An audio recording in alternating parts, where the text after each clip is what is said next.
കൂടുതൽ വാർത്തകളും വീഡിയോകളും കാണാൻ ഈ ചാനൽ സബ്സ്ക്രൈബ് ചെയ്യുക. കൂടെ ബെൽ ബട്ടൺ അമർത്തുക. എല്ലാ പ്രേക്ഷകർക്കും ജ്യോതിഷ പരിപാടിയിലേക്ക് സ്വാഗതം. ക്ഷേത്ര പ്രദക്ഷിണം എങ്ങനെ നടത്താമെന്ന് നമ്മൾ ക്ഷേത്രത്തിൽ ദർശനം നടത്താൻ ചെല്ലുമ്പോൾ ക്ഷേത്ര ദർശനത്തിന് ചില കണക്കുകളും ഒക്കെ ഉണ്ട്. എങ്ങനെയൊക്കെയാണ് ഓരോ ദേവതകൾക്കുള്ള പ്രദക്ഷിണം, എങ്ങനെയൊക്കെ പ്രദക്ഷിണം ചെയ്താൽ അതിനുള്ള ഫലം കിട്ടും, ഇങ്ങനെയുള്ള കാര്യങ്ങളാണ് ഞാനിവിടെ പറയാൻ ഉദ്ദേശിക്കുന്നത്. ക്ഷേത്രങ്ങളിൽ പോയാൽ പലർക്കും പ്രദക്ഷിണം എങ്ങനെ നടത്തണമെന്നറിയില്ല. പലർക്കും അറിയില്ല ക്ഷേത്രത്തിൽ ചെന്ന പ്രദക്ഷിണം എങ്ങനെയാണ് നടത്തേണ്ടതെന്ന്. പ്രദക്ഷിണമല്ല, പ്രദക്ഷിണമാണ് കേട്ടോ. ക്ഷേത്ര പ്രദക്ഷിണം. പ്രദക്ഷിണം എന്നാൽ പ്രകർഷേണ മോക്ഷദായകം, രോഗശമനം, ക്ഷേമവർദ്ധകം എന്നിവയാണ് അർത്ഥമാക്കുന്നത്. അതായത് പ്ര എന്നാൽ പ്രകർഷേണ എന്നാണ്. പ്ര എന്നാൽ പ്രകർഷേണ. ദ എന്നാൽ മോക്ഷദായകം. ദ എന്നാൽ മോക്ഷദായകം. ക്ഷി എന്നാൽ രോഗനാശകം. ക്ഷി എന്നാൽ രോഗനാശകം. നം എന്നാൽ ക്ഷേമവർദ്ധകം എന്നാണ് അതിൻ്റെ അർത്ഥം. ഈ നാലും കൂടിയതാണ് പ്രദക്ഷിണം. പ്രദക്ഷിണം എന്ന് പറഞ്ഞാൽ വലത്തുവെക്കൽ എന്നാണ് അർത്ഥം. പ്രദക്ഷിണം എന്ന് പറഞ്ഞാൽ വലത്തുവെക്കൽ, അത് അറിയാവുന്ന കാര്യമാണ്. ഒരു നിറഞ്ഞിരിക്കുന്ന എള്ളെണ്ണക്കുടം ഒരു ഗർഭിണിയായ സ്ത്രീ തലയിൽ വെച്ച് നടക്കുന്നത് പോലെയാകണം നമ്മൾ പ്രദക്ഷിണം ചെയ്യേണ്ടതെന്നാണ് പറയുന്നത്. നടക്കുമ്പോൾ നാമജപമോ മൂലമന്ത്രമോ ജപിക്കാം. ഓരോ ദേവതയ്ക്കും പ്രദക്ഷിണം എത്ര ചെയ്യണമെന്ന് ചോദിച്ചാൽ 21 പ്രദക്ഷിണമാണ് ശരിയായ ഉത്തരം. അതാണ് ഉത്തമം. 21 പ്രദക്ഷിണം ഇന്ന് ആരെങ്കിലും ചെയ്യാറുണ്ടോ? പ്രദക്ഷിണത്തിന് ചെന്ന് കഴിഞ്ഞാൽ എങ്ങനെയെങ്കിലും ഒന്ന് വലം വെച്ച് ഓടിപ്പോരണം. അതാണ് ഓരോരുത്തർക്ക് ഇന്ന് സമയമില്ല. അതാണ് സപ്താവരണങ്ങളുടെ ത്രിഗുണാമത്യത്തെ വാനിൽ ലയിപ്പിച്ച് ചേർക്കുന്ന സംഖ്യയാണ് 21. അതുകൊണ്ടാണ് 21 പ്രദക്ഷിണം എന്ന് പറയുന്നത്. 21 നിൽക്കട്ടെ, അല്ലാതെ സാമാന്യമായ പ്രദക്ഷിണം വേറെയാണ്. അത് ഓരോ ദേവതകൾക്കും ഇത്രയൊക്കെ എന്നുള്ളതുണ്ട്, അത് ചെയ്യാം.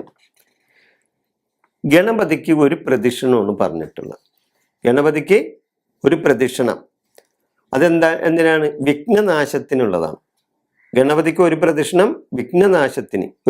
ഗണപതിയെ ഒരു പ്രദക്ഷിണം ചെയ്താൽ മതി, വിഘ്നനാശം വരുത്തും. സൂര്യഭഗവാന് 2 പ്രദക്ഷിണം ചെയ്യണം. സൂര്യഭഗവാന് 2 പ്രദക്ഷിണമാണ് പറഞ്ഞിട്ടുള്ളത്.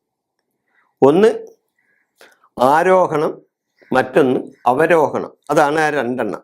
ആരോഹണം, അവരോഹണം, അങ്ങനെയാണ് 2 പ്രദക്ഷിണം. ശിവന് 3 പ്രദക്ഷിണമാണ് പറഞ്ഞേക്കുന്നത്. ശിവന് 3 പ്രദക്ഷിണം. 1 സൃഷ്ടി, 2 സ്ഥിതി, 3 സംഹാരം. അങ്ങനെ സൃഷ്ടി, സ്ഥിതി, സംഹാര പ്രതീകമാണ് ശിവന്റെ 3 പ്രദക്ഷിണം. വിഷ്ണുവിനും ദേവിക്കും 4 പ്രദക്ഷിണം. വിഷ്ണുവിനും ദേവിക്കും 4 പ്രദക്ഷിണമാണ്. ചതുർവൃത പുരുഷാർത്ഥങ്ങളുടെ പ്രതീകമാണ് ഈ 4 പ്രദക്ഷിണം എന്ന് പറയുന്നത്. പിന്നെ ശാസ്താവിന് 5 പ്രദക്ഷിണം വെക്കണം. ശാസ്താവിന് 5 പ്രദക്ഷിണമാണ്. മുരുകന് 6 പ്രദക്ഷിണം വെക്കണം. മുരുകന് 6 പ്രദക്ഷിണം വെക്കണം. ആലിന് 7 പ്രദക്ഷിണം വെക്കണം. ആലിന് 7 പ്രദക്ഷിണം. എല്ലാവർക്കും പൊതുവെ 3 പ്രദക്ഷിണം വെക്കാം. എന്നാൽ പൊതുവെ എല്ലാവർക്കും 3 പ്രദക്ഷിണം വെക്കാം.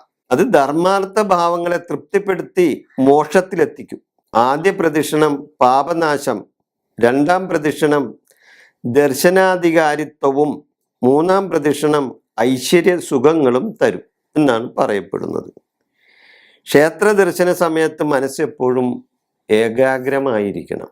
അങ്ങനെ ക്ഷേത്ര പ്രദക്ഷിണത്തെ സംബന്ധിച്ചിട്ടുള്ള വിവരങ്ങളാണ് ഞാനിപ്പോൾ ഇവിടെ പറഞ്ഞത്.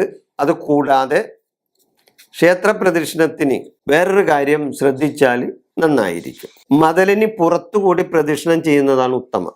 ശ്രീകോവിലിന് ചുറ്റും ചെയ്യുന്ന പ്രദക്ഷിണത്തിൻ്റെ ഇരട്ടി ഫലം, അതായത് നമ്മൾ ശ്രീകോവിലിന് ചുറ്റും പ്രദക്ഷിണം ചെയ്യുന്നതിൻ്റെ ഇരട്ടി ഫലം ചുറ്റമ്പലത്തിന് ചുറ്റും പ്രദക്ഷിണം ചെയ്താൽ കിട്ടും എന്നാണ് പറയപ്പെടുന്നത്. ശ്രീകോവിലിന് ചുറ്റും പ്രദക്ഷിണം ചെയ്യുന്നതിൻ്റെ ഇരട്ടി ഫലം ചുറ്റമ്പലത്തിന് ചുറ്റും ആ മതിലിന് പുറത്ത് പ്രദക്ഷിണം ചെയ്താൽ കിട്ടും എന്ന് പറയുന്നു. ഇതൊക്കെയാണ് ക്ഷേത്ര പ്രദക്ഷിണവുമായി ബന്ധപ്പെട്ട കാര്യങ്ങൾ. ക്ഷേത്ര പ്രദക്ഷിണം എന്ന ഈ ജ്യോതിഷ വിഷയം ഞാനിവിടെ അവസാനിപ്പിക്കുകയാണ്. നിങ്ങൾക്ക് നന്ദി, നമസ്കാരം.